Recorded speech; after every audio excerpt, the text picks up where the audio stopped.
واقعہ یہ ہے کہ اس موقع پر جو کچھ میں کہنا چاہتا تھا مجھ سے پہلے حضرات علماء کرام اس میں سے بہت سی باتیں اس طرح فرما چکے ہیں کہ مجھ سے زیادہ بہتر انداز میں آپ تک پہنچ چکی ہیں. وقت بھی کافی ہو چکا ہے اور آپ حضرات کا صبر و ضبط کا امتحان زیادہ لینا بھی مناسب نہیں. اس لیے بہت اختصار کے ساتھ 2-3 باتیں عرض کروں. اللہ تبارک و تعالیٰ اپنے فضل و کرم سے اپنے رضا کے مطابق اخلاص کے ساتھ کہنے کی توفیق عطا فرمائے. سب سے پہلے تو اس بات پر اپنی مسرت کا اظہار کہ الحمدللہ اس ملک میں رابعہ اسکول اور اس جیسے بہت سے تعلیمی ادارے اللہ تعالیٰ کے فضل و کرم سے قائم ہو گئے ہیں.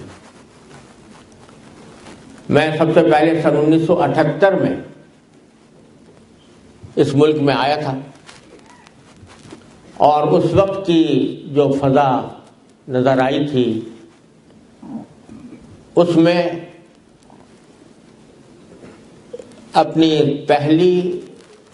اور آخری تقریر میں نے اپنے مخاطب حضرات سے یہ درخواست کی تھی کہ اس ملک میں اور ہر اس ملک میں جہاں مسلمان اقلیت میں ہیں، مسلمانوں کے مستقبل کا تحفظ اس کے بغیر ممکن نہیں ہے کہ مسلمان اپنے تعلیمی ادارے خود قائم کریں.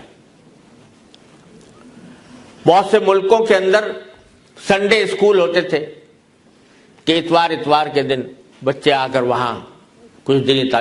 دینی معلومات حاصل کر لیتے تھے. بہت سی جگہوں پر اب بھی ہے، شام کے وقت میں ایوننگ کلاسز ہوتی ہیں اور اس میں کچھ دیر بچے آ کر پڑھ لیتے ہیں. لیکن حقیقت یہ ہے کہ وہ سنڈے اسکول ہو یا ایوننگ کلاسز ہوں، وہ بچہ جس اسکول میں پڑھ رہا ہے، ریگولر پڑھ رہا ہے، اس میں اس نے 6 گھنٹے یا 8 گھنٹے جو کچھ سیکھا ہے یا جس قسم کی فضا کا اثر اس نے قبول کیا ہے، وہ شام کو آ کر کسی ایوننگ کلاس میں اس اثر کو دھو نہیں سکتا. بلکہ بسا اوقات بچوں کے ذہن پہ یہ تاثر قائم ہوتا ہے کہ یہ تو وہ مضامین ہے جس نے مجھ سے میری چھٹی چھینی ہے، وہ سنڈے اسکول ہو یا ایوننگ کلاسز ہو. لہذا 1978 میں نے جو گزارش کی تھی وہ یہ تھی کہ بھئی خدا کے لیے یہاں اپنے تعلیمی ادارے قائم کیے جائیں. اس وقت یہ بات ایسی لگتی تھی جیسے کہ صحرا میں ایک بات کہہ دی گئی اور بظاہر اس کے پورا ہونے کا کوئی امکان اسے نظر نہیں آتا تھا کہ مسجدوں کا کال پڑا ہوا تھا تو چاہے کہ کوئی اسلامی اسکول قائم ہو. لیکن اللہ تبارک و تعالیٰ نے اپنے فضل و کرم سے آپ حضرات کو یہ ہمت، یہ توفیق، یہ جذبہ عطا فرمایا، جس کے نتیجے میں الحمدللہ اب تقریباً ہر بڑے شہر کے اندر اور اب چھوٹے شہروں کے اندر بھی اپنے تعلیمی ادارے قائم ہو رہے ہیں. اس پر آپ حضرات کو جتنی مبارکباد دی جائے کم ہے. ہم کیوں ان تعلیمی اداروں پر زور دیتے ہیں؟ بات یہ ہے کہ جتنے بھی علوم انسان کے فائدے کے لیے مرتب اور مدون کیے گئے ہیں، اکثر وہ ہیں کہ ان میں سے کسی علم میں بذات خود کوئی خرابی نہیں ہوتی، بلکہ اگر اس کو ٹھیک طریقے سے پڑھا اور پڑھایا جائے اور سلامت فکر کے ساتھ اس کی تعلیم دی جائے تو وہ اللہ تبارک و تعالیٰ تک پہنچنے کا ذریعہ ہوتے ہیں. لیکن خرابی علم میں نہیں آتی، خرابی اس علم کے مرتب کرنے والے کی ذہنیت میں آتی ہے، خرابی اس کے پڑھانے والے میں آتی ہے، خرابی اس ماحول میں آتی ہے جس ماحول میں اس کو پڑھایا جا رہا ہے۔ سائنس اللہ تبارک و تعالیٰ تک پہنچنے کا بہت ہی مؤثر ذریعہ ہے، لیکن آپ دیکھتے ہیں کہ بہت سے وہ لوگ جو سائنس کے اندر اعلیٰ درجے کا کمال حاصل کیے ہوئے ہیں، وہ بجائے اس کے کہ اللہ تبارک و تعالیٰ تک پہنچتے، اللہ تبارک و تعالیٰ کے انکار تک پہنچ جاتے ہیں۔ تو بات کسی علم یا فن کے اپنے بذات خود خراب ہونے کی نہیں ہے، بات اس کی ہے کہ اس کو کون پڑھا رہا ہے اور کس طرح پڑھا رہا ہے اور کس ذہنیت کے ساتھ پڑھا رہا ہے اور اس کے لیے کیا ماحول تیار کر رہا ہے۔ چونکہ جو غیر مسلم تعلیمی ادارے ہیں ان کا خمیر ہی اس بات پر اٹھا ہے کہ وہ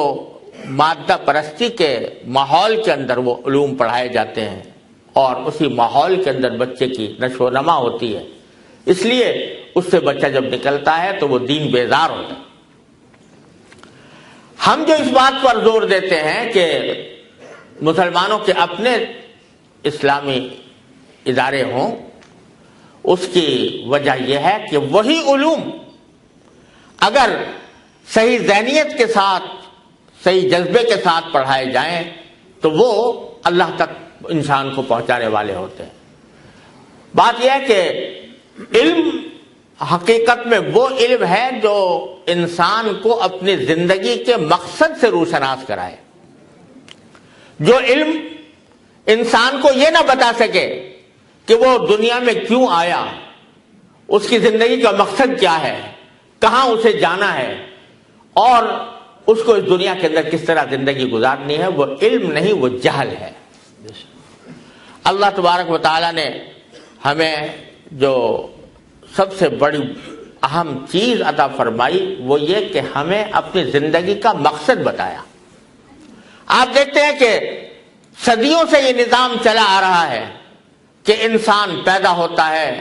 بچہ ہوتا ہے، جوان ہوتا ہے، بوڑھا ہوتا ہے اور پھر آخر میں دنیا سے چلا جاتا ہے۔ کوئی آدمی یہاں ہمیشہ کے لیے نہیں رہتا۔ یہ اس بات کی علامت ہے کہ یہ دنیا اس کی منزل نہیں، یہ ایک سفر ہے جو وہ طے کر رہا ہے، اور کوئی سفر بغیر مقصد کے نہیں ہوتا۔ تو اگر انسان کو اپنی زندگی کا مقصد معلوم نہ ہو اور وہ یہ سمجھے کہ میں اسی طرح پیدا ہوا ہوں جس طرح جانور پیدا ہوتے ہیں کہ وہ بھی کھاتے ہیں اور پیتے ہیں اور سوتے ہیں اور مر جاتے ہیں، تو میرا بھی زندگی کا اس طرح کوئی مقصد نہیں ہے، تو پھر انسان میں اور جانور میں کوئی فرق نہیں رہتا۔ اللہ تبارک و تعالیٰ نے ہمارے دین کے ذریعے ہمیں یہ بتایا کہ تمہاری دنیا میں آنے کا مقصد کیا ہے، اور یہی وہ احساس ہے جو انسان کو